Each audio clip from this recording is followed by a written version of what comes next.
Paz do Senhor, gente, tudo bem com vocês? Hoje eu vim aqui trazer uma palavra ao coração de vocês.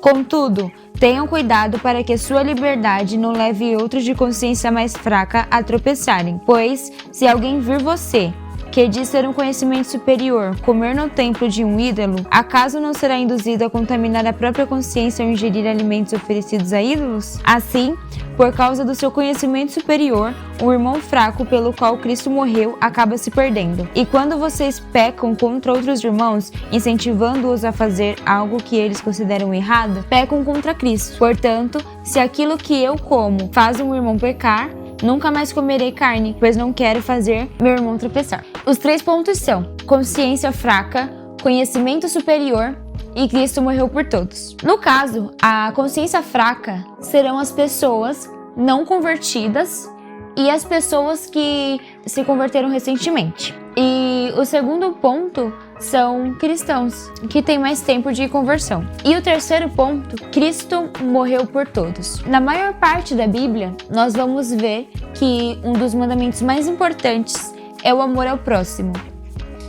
E Cristo tem ministrado muito no meu coração a respeito do amor ao próximo, em detalhes em que nós pecamos e não vivemos esse amor. Por exemplo, muitas das vezes acontecem situações em que causa desconforto em um irmão e a gente pensa, problema dele, essa é a minha vida, eu não tenho nada a ver com ele. Só que é errado. Na verdade, o seu irmão tem tudo a ver com a sua vida, assim como você tem tudo a ver com a vida dele. Porque nós somos um corpo em Cristo, né? Quando nós estamos separados, isso está lá em Romanos, quando nós estamos separados, nós somos membros. Quando nós estamos juntos, nós formamos o corpo de Cristo, né? Onde Cristo é a cabeça. Então, sim, é muito importante você se preocupar com aquilo que machuca seu irmão, com aquilo que incomoda seu irmão. É muito importante nós nos preocuparmos se estamos fazendo o nosso irmão tropeçar ou se estamos ajudando o nosso irmão a reerguer, a caminhar. E com esse pensamento, eu chego de que a partir do momento que eu recebi Cristo como meu único e suficiente Salvador, eu tenho que passar a buscar a viver como Cristo, a ter atitudes de um cristão. Porque as pessoas lá fora, tanto dentro quanto fora, elas vão procurar em mim Cristo, o Cristo que eu tanto prego. E se elas não acharem Cristo em mim, elas não vão querer Jesus. Porque eu falo de Jesus, mas eu não tenho Jesus. Deu para entender? Não adianta eu pregar Jesus dentro da igreja e fora da igreja eu andar como todo mundo anda. Eu ser mais uma na multidão, vamos dizer assim. Porque Cristo me chamou para ser sal e luz do mundo. Então não faz sentido eu estar na minha roda de amigos e andar como os meus amigos e não pregar Jesus e não viver Jesus, não ser diferente. Porque as pessoas, elas procuram algo diferente, elas esperam que sejamos diferentes. Então nós temos sim que nos importar e nos preocupar com aquilo que nós fazemos. Se eu verdadeiramente estou pregando Cristo para as pessoas e se algo que eu estou fazendo não está fazendo meu irmão pecar.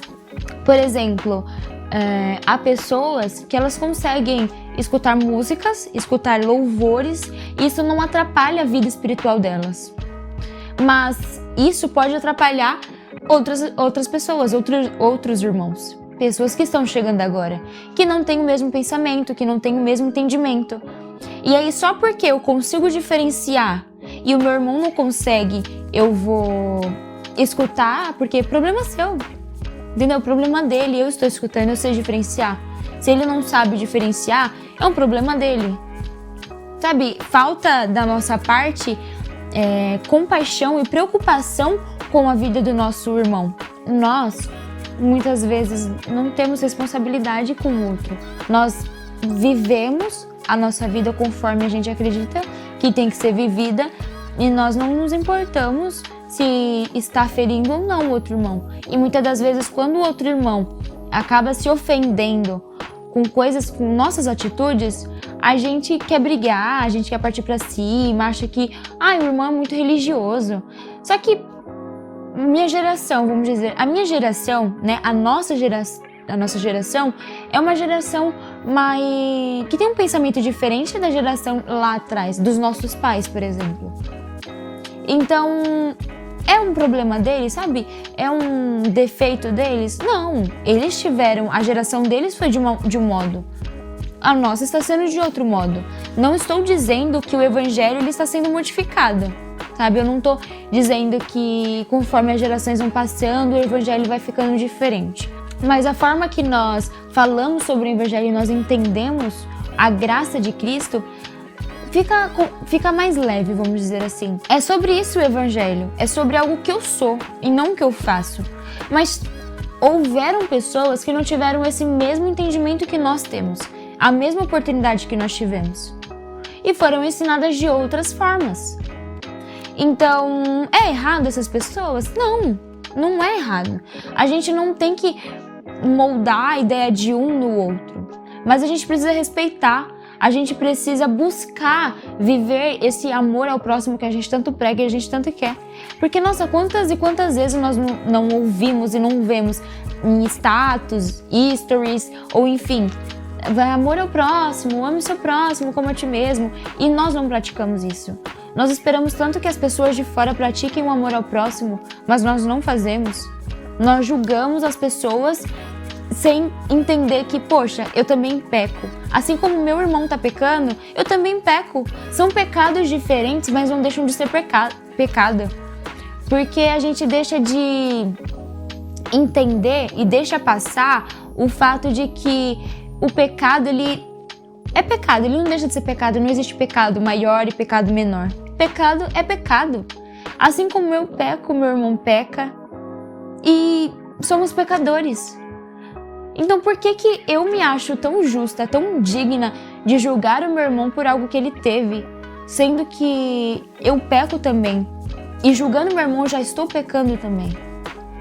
E aí quando acontece ao contrário, o inverso, quando o meu irmão me machuca ou me julga, eu fico, nossa, mas por que fulano tá me julgando? Quem é fulano para me julgar? Mas quem é você também para julgar o seu próximo, o seu irmão?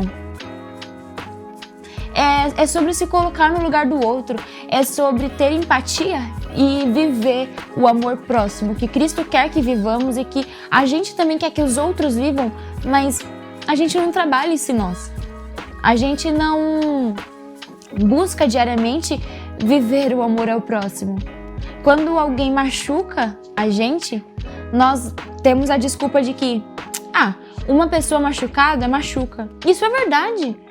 Só que uma pessoa machucada machuca quando ela escolhe machucar também. Porque se eu estou machucada e eu entendo que se o meu irmão der um tapa na minha face, eu tenho que dar a outra, por que eu vou machucar alguém que me feriu? Ao invés de orar por essa pessoa. Ao invés de falar, Senhor, essa pessoa me machucou, eu estou ferida, mas eu não quero fazer o mesmo. Eu quero ser diferente. Isso é amor ao próximo. E a gente quer tanto justificar os nossos erros, justificar as nossas faltas, dizendo que, nossa, mas pessoas machucadas machucam. Mas ele fez comigo também. Não é assim. O evangelho não é sobre isso. O evangelho é sobre renúncia. O evangelho é sobre amor, sobre verdadeiro amor. Eu não acredito em um evangelho onde Deus me exalta para humilhar quem me machucou. Eu acredito em um evangelho onde eu me humilho ou eu dou a outra face em quem bateu em uma. Eu acredito em um evangelho onde as pessoas me machucam e eu oro por quem me machucou. Porque a palavra de Deus vai dizer que o sol nasce para os justos e para os injustos. Então por que Deus, em toda a sua soberania, vai diminuir alguém para te aumentar só porque alguém te machucou? Ou porque Deus vai humilhar alguém para te exaltar? Não faz sentido, né? Não faz sentido. Se ele faz o sol nascer para todos, é porque Ele ama todos igualmente, independente do seu erro, da sua falta, do seu pecado. Então tudo bem, eu já fui ferida muitas vezes, assim como eu também feri o meu próximo. E isso tem que estar na nossa cabeça. Cara, eu fui ferida, mas eu também firo. Eu também firo? Eu também firo as pessoas. Sabe, me machucaram, mas eu também já machuquei tantas e tantas pessoas. É entender que, poxa, assim como eu tenho tantos e tantos erros, o meu irmão também tem muitos e muitos erros que ele não reconhece, assim como eu também não reconheço. E não me coloco no lugar dele, assim como ele também não se colocou no meu lugar. Eu entendo que há pessoas que convivem comigo que me acham a pessoa mais incrível do mundo, que se espelham em mim, que me amam. Assim também como vai ter pessoas que eu já machuquei e que muitas vezes de forma inconsciente, que eu não sei que eu machuquei aquela pessoa, mas sim, eu machuquei e aquela pessoa me acha uma pessoa horrível, uma pessoa repugnante. Sendo que, assim, muitas das vezes, poxa, eu não sei que eu te machuquei, mas eu te machuquei e você sabe disso. E você tá carregando uma ferida que eu te fiz. Assim como eu estou carregando uma ferida que outra pessoa me machucou e nem sabe. Então é sobre você ter flexibilidade de entender que eu machuco, você machuca, nós machucamos. E que ao invés de ficar pregando ódio, odiando as pessoas, ou falando mal dessa pessoa que te machucou para outras pessoas, que nem conhece ela, fazendo com que essas outras pessoas não queiram proximidade com essa pessoa, porque você a machucou ou ela te machucou e você não tem mais aquele gosto por ela, vamos dizer assim, sabe? Você só vai fazer essas outras pessoas se afastar dessa pessoa, sendo que essa pessoa poderia mudar a vida delas, poderia de alguma forma ser canal de bênção para a vida dessas pessoas. Assim como você, que já machucou tantas e tantas pessoas, é usada por Deus e é um canal de bênção para muitas outras pessoas. Porque é isso, nós somos seres humanos. Eu não sou digna, você não é digno, mas mesmo assim, Jesus ama cada um de nós. Mesmo assim, Deus nos usa. Então, vamos começar a ter essa flexibilidade, a ter esse entendimento de que eu machuco, eu erro, eu peco, assim como meu irmão também erra e peca. Começa a olhar diferente para aquelas pessoas que te machucou, para aquelas pessoas que te feriram. Começa a pensar que, cara, assim como essa pessoa me feriu, eu também feri muitas outras pessoas e eu não sei. Muitas vezes eu não sei que eu feri essa pessoa. E começa a orar. Senhor, eu oro por essa pessoa neste momento porque ela me machucou. E eu não sei se ela sabe que me machucou, não sei se ela tem esse entendimento, mas está doendo. E eu também tenho ciência, Deus, que eu machuquei outras pessoas que estão feridas por conta de mim. Então, vamos ter esse entendimento, pedir perdão a Deus por isso e orar por essas pessoas, para que Deus dê o mesmo entendimento para elas e que ao invés de ficar espalhando boatos, fofocas e ódio, a gente ore e pregue o amor e ame essa pessoa como a nós mesmos, vivendo verdadeiramente a palavra de Deus que diz: se o seu irmão der um tapa em uma das suas faces, dê a outra. Se pedirem a tua capa, dê. Esse é o verdadeiro evangelho, um evangelho de amor, um evangelho de renúncia, e não um evangelho de que me machucou, eu vou machucar também. Ou me machucou, tá me ferindo, então Deus vai te humilhar para me exaltar. Isso não existe, gente. Esse evangelho não existe. Então eu deixo aqui essa palavra com vocês. Fiquem nessa meditação. Comecem a pedir para que Deus coloque no coração de vocês um coração que ama e que se importa com o próximo, se importa com o que o próximo pensa. Aqui, como diz a palavra, se eu acredito que tudo bem comer carne e o meu irmão acredita que não está tudo bem comer carne, eu prefiro legumes, eu não vou comer carne. Porque se isso vai fazer o meu irmão tropeçar, eu prefiro não comer carne, para que eu e meu irmão vivamos em harmonia, em perfeita comunhão.